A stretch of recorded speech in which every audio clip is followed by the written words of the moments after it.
I need to write this down because I feel like I'm losing my mind and putting it somewhere outside of my head might help.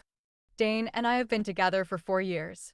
We're the kind of couple that finishes each other's sentences, that has a whole private language of inside jokes and shorthand. I know him better than I know anyone.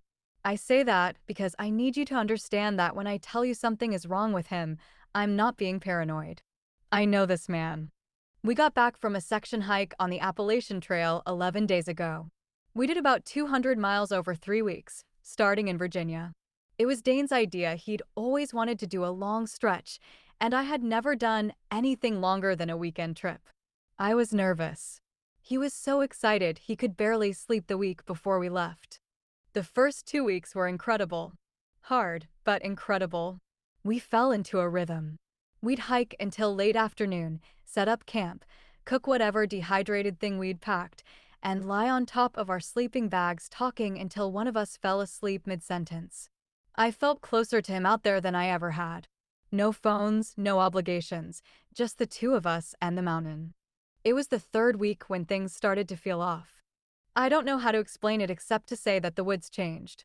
Not visibly, everything looked the same trail, the same trees. But the quality of the air felt different. Thicker somehow. Like the atmosphere had shifted by a degree you couldn't measure, but could feel in your chest. Dane felt it too. He got quieter. He'd always been the one pointing things out. Look at that ridge. Look at that bird, but he stopped. He just hiked. Eyes forward, jaw set. On the fourth night of that week, I woke up in the middle of the night and he wasn't in the tent. I found him standing about 20 feet away at the tree line. Just standing there looking into the dark. I called his name and he turned around so fast it startled me. He looked. I don't know. Not scared exactly. More like he'd been caught doing something. He said he needed to use the bathroom. We went back to the tent. He didn't sleep after that. I could feel him lying awake next to me all night. We finished the hike 2 days later and drove home. I thought once we were back in our apartment with our things and our routines, he'd return to himself. He hasn't.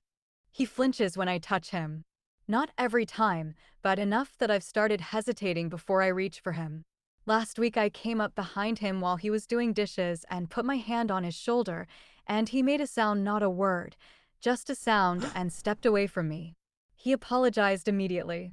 Said he was jumpy lately, blamed it on bad sleep. He's not sleeping. I hear him up at all hours.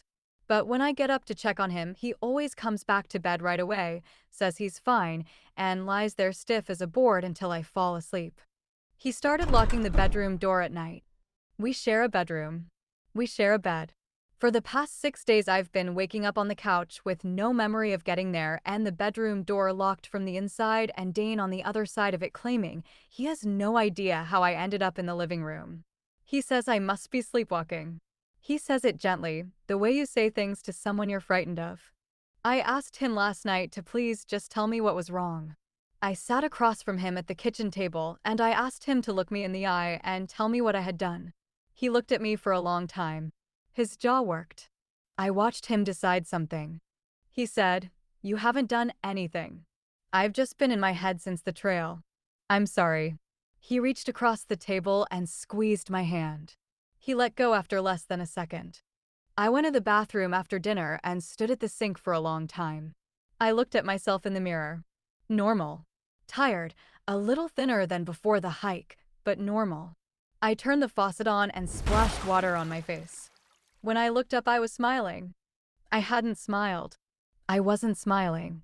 But my reflection was just for a second, just long enough for me to see it wearing an expression I hadn't put there. Wide and still and patient. Then it was just my face again.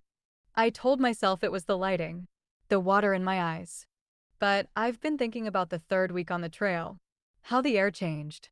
How I have almost no clear memories from those last 2 days of hiking, just flashes a strange taste in my mouth, a sound like something large moving parallel to the trail just past where the trees got thick. Waking up outside the tent once with dirt under my fingernails and no explanation. I've been thinking about how Dane stood at the tree line that night. How he looked when he turned around. The sound he made when I touched his shoulder. I've been thinking about the mirror. I've been telling myself I need to ask him what he saw on that trail. what he's been seeing since we got back. But there's another part of me, quiet, patient, underneath, that doesn't want him to answer. That part doesn't want him to say it out loud. I don't know what that means. I don't know if I should be scared of what's happening to Dane or scared of something else entirely. I just know that last night I dreamed about the woods, the smell of them, the dark. And when I woke up, I was hungry in a way I've never been before. A way I don't have words for. I don't know how to end this post because I don't know what I'm even asking. I guess I just needed someone else to know. I'll update when I can.